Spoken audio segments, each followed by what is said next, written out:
बिस्मिल्लाहिर्रहमानिर्रहीम। सुल्तानुल आरफीन हज़रत सखी सुल्तान बाहू रहमतुल्लाह अलैह की पंजाबी शायरी अब्यात बाहू के उर्दू तर्जमे और शरह के सिलसिले की वीडियो नंबर 6 में खुश आमदीद। अफ़ज़ाल राव की जानब से अस्सलामु अलैकुम और आदाब व तस्लीमात कबूल कीजिए। अब्यात बाहू की पंजाबी शायरी का उर्दू तर्जमा और मेयारी शरह की ये नायाब वीडियो इल्म इरफान और मार्फत इलाही के शौकीन अहले दिल हजरात के लिए ये एक नेमत साबित होगी। मज़कूरा बैत में सुल्तान बाहू रहमतुल्लाह अलैह ने फ़लसफ़ा तवक्कुल की वज़ाहत की है।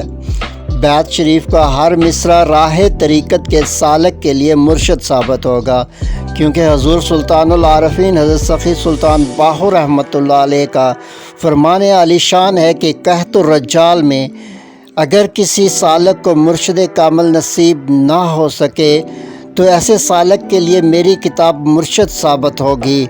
मेरी तलकीन शुदा किताब सालक को हजूर नबी अकरम फ़ख्र मौजूदात रहमतुल्लिल आलमीन आक़ा दो जहां की मजलिस की हजूरी तक पहुंचाएगी और राह तरीक़त की हर दिक्कत व उलझन में मुश्किल कुशाई करेगी।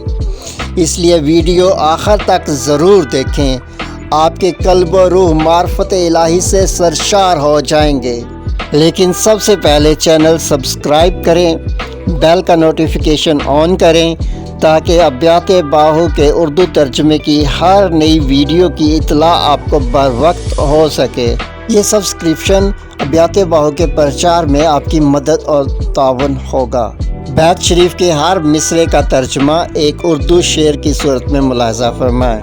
दाल दलीला छोड़ वजूदों हो होशियार फ़कीरा, उज़र ख्वाही के गर्दाब से निकल मेरे दरवेश, उज़र ख्वाही के गर्दाब से निकल मेरे दरवेश, ए गुनाह बदतर अज़ गुनाह कर अकल मेरे दरवेश, उज़रे गुनाह बदतर अज़ गुनाह कर अकल मेरे दरवेश। बन तवक्कल पंछी उड़दे पल्ले खर्च नज़ीरा हूँ, बन तवक्कल पंछी उड़दे पल्ले खर्च नज़ीरा हूँ। पंछी क्यों सामाने खुर्द ज़ख़ीरा न करे, पंछी क्यों सामाने खुर्द ज़ख़ीरा न करे, परिंदे तुझे सिखाए तवक्कल मेरे दरवेश, परिंदे तुझे सिखाए तवक्कल मेरे दरवेश।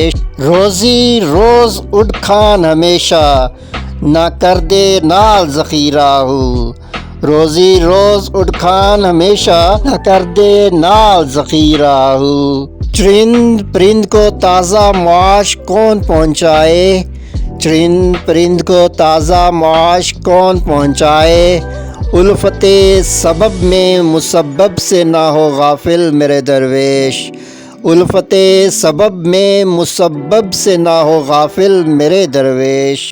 मौला रिज़्क़ पुचावे बाहू जो पत्थर विच कीड़ा हो, मौला रिज़्क़ पुचावे बाहू जो पत्थर विच कीड़ा हो। पत्थर में कीड़े को सामाने हयात कौन पहुँचाए, पत्थर में कीड़े को सामाने हयात को कौन पहुँचाए।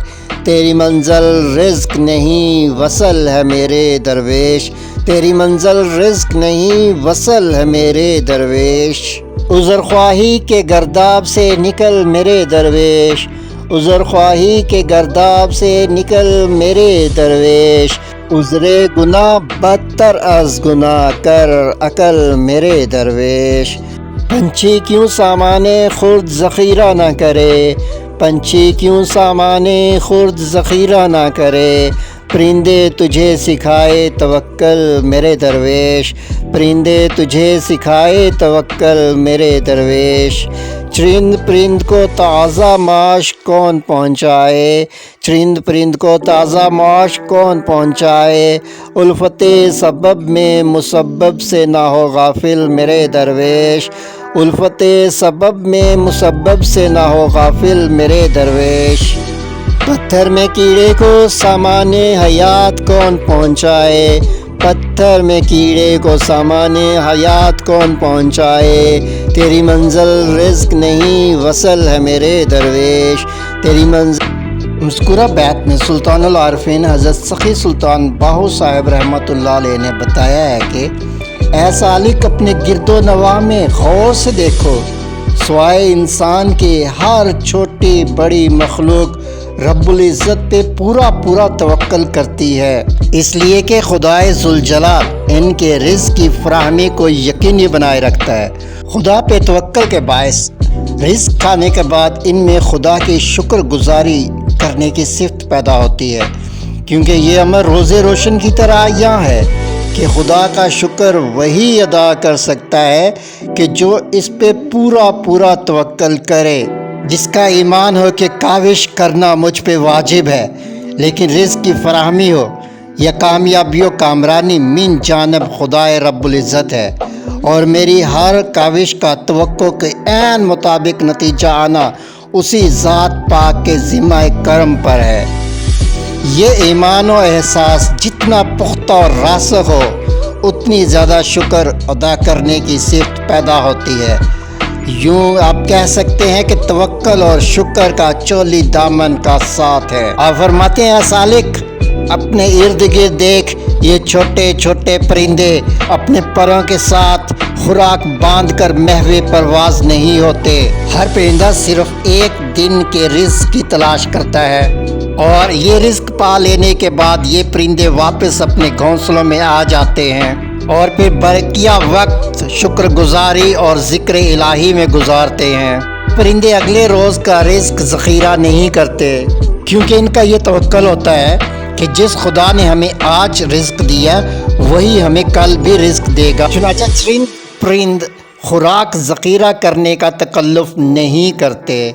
ذخیرہ کرنے اور کل کے لیے گودام بھرنا صرف ہم انسانوں کی عادت ہے۔ اس کا مطلب یہ ہے کہ ہم انسانوں کو محض اپنی منصوبہ بندی پر تو بھروسہ مکمل ہے، لیکن خدا کی منصوبہ بندی پر کم یقین ہے۔ اسی لیے تو انسان کل کے لیے منصوبہ بندی کرتا ہے اور اس پر عمل میں مصروف رہتا ہے، اور یوں اس کے پاس خدا کی شکر گزاری اور اس کی عبادت کا وقت بچتا ہی نہیں۔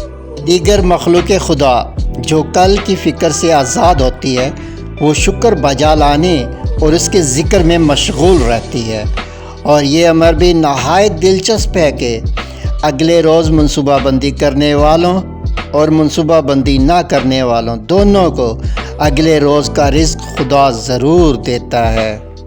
اور اب یہ ہم انسانوں کے سوچنے کی بات ہے کہ فائدے میں کون رہا، فائدے میں انسان رہا یا فائدے میں چھوٹے پرندے رہے۔